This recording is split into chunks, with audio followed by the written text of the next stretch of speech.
كشف لنا الله ناس مثليشين مزنويشين كل فوقهم، لا تخاوص من نرجع حمد غيرك تمني انه يتابعهم.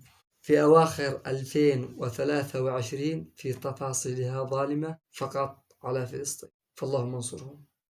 لا تنسى الاشتراك في القناة وتفعيل زر الجرس ليصلك كل جديد. السلام عليكم ورحمة الله وبركاته أعزائي المشاهدين والمشاهدات، المستمعين والمستمعات الأحياء منكم الأموات، قناتكم دارين من الأحياء من الأموات. موضوعنا اليوم حق 2023. إذا كنت تتابع فيديوهاتي تعمل لايك تعلق فحمد الله، قل اللهم لك الحمد، غيرك تمني إنه يتابعهم. أما الموضوع 2023 لا تخاوص من نرجع. أما الموضوع 2023، إذا لم تذهب إلى الطبيب ولم يقم الطبيب بصرف أدوية لك من أنت العلاق الدعايات، ولا ما قالكش قالي بالشهر معك 3 جلسات غسيل كلى أو أي شيء، أو لم يقل لك الطبيب بصرك يعاني من ضعف أو سمعك يعاني من ضعف أو كلام أو أي شيء في جسمك في 2023، فقل الحمد لله. إذا لم ترقص في التيك توك بص الحمام وأنت بتصح ترد تحت الماء من أجل أن تكسب المال الحرام، قل الحمد لله، فأنت في نعمة لا يعلمها إلا الله. إذا لم يمت أحدا من أفراد عائلتك أو يقصفون أخوك أمك أبوك العائلة كامل، فقل الحمد لله، فأنت في نعمة لا يعلمها إلا الله في عام 2023.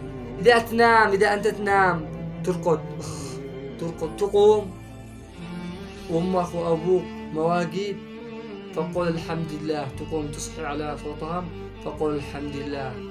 غيرك الآن أبو وأمه وعائلته كلها مش مواقيت، غيرك الآن مشلول، غيرك الآن في 2023 مقطوع، غيرك الآن 2023 مقصوف مشرد. ومهما كانت أحلامك الذي لم تستطع أن تحققها هذه السنة، فقل الحمد لله. ما دمت أنت واقفا سوف يأتي أحلامك إليك، ما دمت أنت تمشي الآن إليها سوف تحققها في 2024. أما في أواخر 2023 كشف لنا الله ناس